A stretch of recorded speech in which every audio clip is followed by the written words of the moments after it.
Send them all.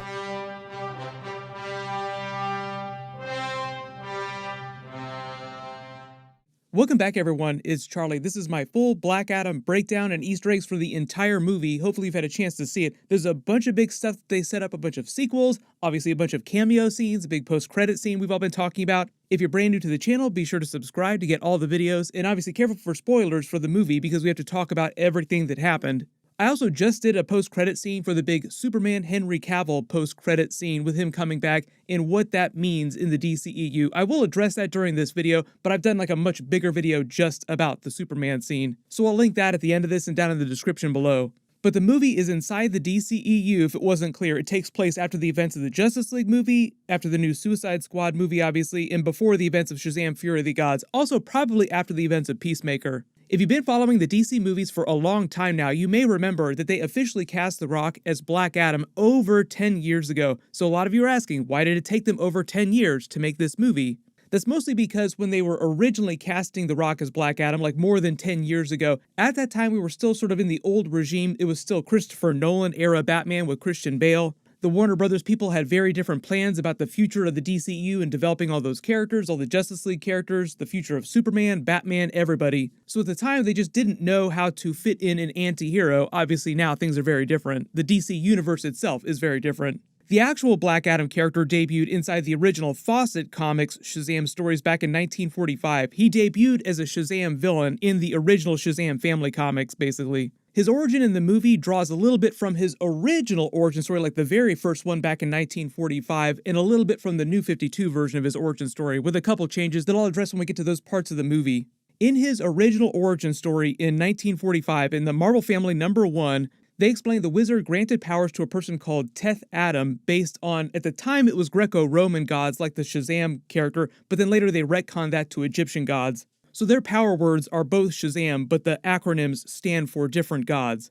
In that original story, Black Adam killed the current pharaoh and then tried to rule the planet himself. The wizard, in revenge, basically kicked him to the other side of the universe, and it took Black Adam 5,000 years to get back to planet Earth, and when he got back, it was present day. He fought the Shazam family. The New 52 aspects of his origin story are everything about his son passing him his powers and him being trapped in the magical prison for the last 5,000 years. Originally, their plan was to actually introduce him during the first Shazam movie, because that is the New 52 origin story for Shazam. The story of Billy Batson getting his powers is New 52, but during that, instead of just the 7 deadly sins being released, Black Adam also gets released and winds up trying to fight the Shazam family at the end. So you have to imagine the end of the first Shazam movie where they all get the powers and they all wind up fighting Black Adam instead. Eventually, they decided to just separate their origin stories, so Black Adam became a solo movie, and they just continued with the Shazam movie, just substituting in a lot of the Dr. Sivana plot. Eventually, they will have a crossover with Shazam versus Black Adam, but they have to kind of work up to that. Right now, it seems like they're more focused on Superman versus Black Adam, as you see in the post-credit scene. We'll get there eventually. The opening credits are meant to be similar to the Shazam opening credits with a darker vibe because they're setting him up as an anti-hero. The oozing black liquid running across the logo as it forms is meant to be a parallel for the end credit scenes where they show the different characters' suits forming with the same kind of oozing metal all over their suits. That's meant to be a reference to the way that Black Adam's suit forms around him out of magic like Sabac's and Dr. Fate's, and Hawkman's and everyone else's forming with nanites, basically. The movie actually starts with a flashback to his original time in Kahndaq 5,000 years ago to explain his origin story in the DCEU. Like I said, couple minor tweaks to his backstory. They don't give you the entire story till a little bit later in the movie, but the whole idea is that in the DCEU, Kahndaq was meant to be the center of civilization, like the first major civilization 5,000 years ago. Looking at the entire DCEU timeline, you remember that the Darkseid War happened 10,000 years ago, so like Atlantis existed before Kahndaq, so technically there were civilizations before Kahndaq. Wonder Woman is also just a little bit older than Black Adam. She's a little bit over 5,000 years old. And if you really want to dig into deep history, making more Superman references because of the big Superman Henry Cavill post-credit scene, the Kryptonian ship that he winds up finding in Man of Steel is over 20,000 years old. So technically that's like the oldest artifact we've found next to the actual Rock of Eternity. Because there's a lot of teasers for other untold history that they don't totally explain during the movie, like setting up big plot points that they'll cover in the sequels. The current king of his day forces them to mine Eternium, which are fragments of the Rock of Eternity that have fallen to Earth that only exist in Kahndaq. In their current form, they have magical properties that are like laced with magic, which is how Intergang's tech runs on it and has all those special properties, and how they can use Eternium weapons to harm Black Adam. Here's where we start setting up the sequel movies. The reason why there would be fragments of the Rock of Eternity in Kahndaq before the events of this movie, like they imply that they're buried in the earth and they've been there for a long time, is there had been some ancient battle that the wizards had before this that they don't get into in the movie that they'll cover in the sequels. I actually think it was the wizards fighting Eclipso, because if you remember the original teaser for the movie, they had like a completely different plot. Eclipso was a big part of it, like you have Eclipso's gem here next to Black Adam. In the flashback during that scene to ancient Kahndaq, you see this giant explosion happen, and then they show all the Eclipso stuff. So I think the idea is that Eclipso attacked the Rock of Eternity, and that would cause shards of it to fall to Kahndaq. In the comics, it's a little bit different. Dr. Sivana accidentally created Eternium when he attacked the Rock of Eternity, and that's what caused the fragments to fall to Earth. Black Adam's son is chosen to be the next champion by the Council of Wizards at the time, who grant him the powers from all the gods that are different from the Shazam gods, like I said, based more on Egyptian mythology. And when they grant him powers, even though they don't show him till a little bit later in the movie, his outline is made to look just like comic book Black Adam with a very special looking haircut. He winds up passing his power to his father, just like Billy Batson did with the Shazamly at the end of their first movie, but instead of granting him a portion of his power, he gives all of his power, leaving himself weak and able to be killed by the king's men. Black Adam then kills the king, all those men in revenge, and the wizard traps Black Adam for 5,000 years after his powers get out of control and threaten to destroy the world. In the comics, the difference is that Black Adam's nephew was the one who got the powers, whose name was Amon 5,000 years ago, and he killed his nephew after he tricked him into giving him his powers. So comic book Black Adam was way more irredeemable than the movie version. In the movie, they also give the Amon name to Adriana Tomaz's son. The former king had been using the Eternium to craft the magical crown called the Crown of Sabak, who is from the Shazam comics, like those original Fawcett-era 1940s comics. And Sabak is basically like an evil version of Shazam. The Sabak name is also an acronym, just like the Shazam name, and stands for 6 different demon evil gods that grant the powers to this person. His acronym stands for Satan, Aim, Belial, Beelzebub, Asmodeus, and Cratius.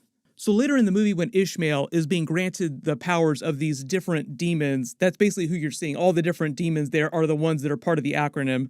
The trick that they pull, though, is that the demons are just using their Sabak champion as a finger puppet to create a conduit to the main DCU dimension so that they can conquer it. The symbol of the 3 triangles that shows up throughout the timeline, like the slave symbol in the past and Adriana's Eternium necklace in the future, is meant to be a reference to the normal citizens of Kahndaq in general, like a symbol of the slaves themselves that they use to unite, and his son and then later Amon uses big rallying cries. The actual Black Adam name is something that Adriana's son winds up helping him come up with, just saying that his Teth Adam name is very outdated. That is his real name, like his birth name that he was given, so he just calls himself that through most of the film until the end. In the present day of the movie in the DCEU, Kahndaq is being controlled by Intergang, who are secretly being used by Ishmael, the last descendant of that original king, to reclaim the crown of Sabak and take his powers. Intergang is like a whole big separate evil organization that you probably recognize from some of the comics or the Young Justice TV series. They're an intergalactic evil organization with Lex Luthor working in partnership with Darkseid, for those of you that want to see more Darkseid in the DCEU. But just to be clear, everything that Ishmael was doing inside Intergang was him going rogue on his own, using a portion of their forces. Like the larger Intergang has their hands in a lot more pies around the world. So we'll probably see Intergang in other future things, like this isn't the end of Intergang by any means. When we first meet Amon, he's wearing a red hoodie, which is meant to be a reference to Billy Batson Shazam, because they want him to feel just like Billy Batson, even though in the movie they use him a little bit more like Freddie Freeman, because both of them are superhero Justice League fanboys. Amon has Justice League merch all over his room, comic books, posters, action figures, even real-life comic books. Everything is based on real-life DC merch that you could go out to a store and buy. A lot of the art that they use, a lot of the action figures and posters they use are from different eras of the comics. That's why some of the logos look a little bit different. Like this isn't Ben Affleck's Batman logo. This looks a little bit closer to Michael Keaton's Batman logo.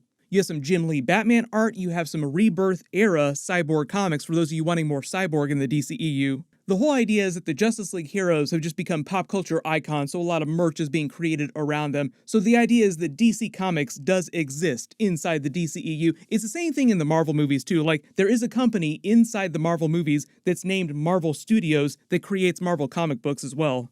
But basically you see merch from all the main Justice League heroes. The only one I didn't feel like I saw Easter eggs for here was Green Lantern. There were Green Lantern Easter eggs, though, in the Shazam Fury of the Gods trailer video, so that means that there is Green Lantern stuff happening in this universe if there's merch being created about the character.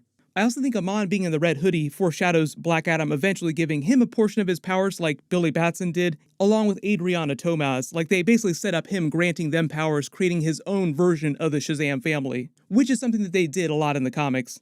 Also, him in the red and wearing the red cape later foreshadows the Superman post-credit scene with Henry Cavill. We meet Adriana Tomaz, who's a longtime love interest of Black Adam in the comics. They do eventually get married. In the DCEU, she worked at a local university in Kahndaq. She studies history, which is how she knows everything about the Eternium, the Crown of Sabak, how she could read the ancient Kahndaq language on Black Adam's prison. She's also kind of a freedom fighter, too. They use the first big action scene when she releases him to show you his basic powers, but the soft explainer on that, pretty easy, is that his powers are exactly like Shazam's powers. We find out that Amanda Waller has been monitoring everything, knows about Black Adam getting out of his prison. I believe she knows what Inner Gang is doing, like she's been monitoring them. She knows about the Eternium that they use in its value, but it sounds like she doesn't totally know what's going on with the actual Crown of Sabak and what Ishmael has planned.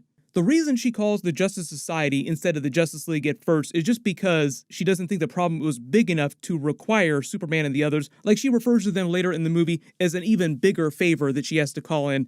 Also in the comics, Black Adam has way more history with the Justice Society characters than the Justice League, so on a story level, it just made more sense to start with the Justice Society, and they want to grow the DCEU as much as possible, which requires them introducing a bunch of new characters, so it just made more sense to use those characters than to start out with the Justice League. The movie only gives us a little backstory on the original version of the Justice Society team. They said that was on purpose, and they'd explain characters' origins in future movies and spin-offs. But on the DCEU Earth, they implied that the Justice Society used to be a big thing 30, 40 plus years ago when all the characters were very young, with the exception of Dr. Fate and Hawkman, who either have their lives extended by the helmet of Fate and his powers, or in the case of Hawkman, reincarnate. The original version of the Atom on that team was played by Henry Winkler, who's obviously an old man. Also, Cyclone's mother is the original Red Tornado, and she was on that original Justice Society team. The way they're explaining Dr. Fate in this movie is they're going with the more cosmic origin story, not the one that you saw during Young Justice with Vandal Savage. In this version of the origin story, the original one, Kent Nelson was a Swedish-American who discovered the Tomb of Naboo with his father, having accidentally killed his father due to a deadly gas. The Lords of Order felt pity for him and trained him in the ways of magic for a couple of decades, then bequeathed him his mystical amulet, the Helmet of Fate, the cloak, as well as his knowledge before he started his career as Dr. Fate. The Lords of Order and Chaos are primordial forces in the DCEU that existed at the dawn of creation. They kind of exist in an alternate dimension and influence all of reality. In the DCEU, the origin story for Naboo, who basically is the spirit inside the Helmet of Fate, is that he's one of the descendants of the Lords of Order who manifested themselves as the first sentient race in the universe on this other planet. Naboo was one of their descendants, and he eventually traveled to planet Earth and became an advisor to the ancient pharaohs of the day. So in the movie, when they say the Helmet of Fate came from another planet, that's what they're talking about.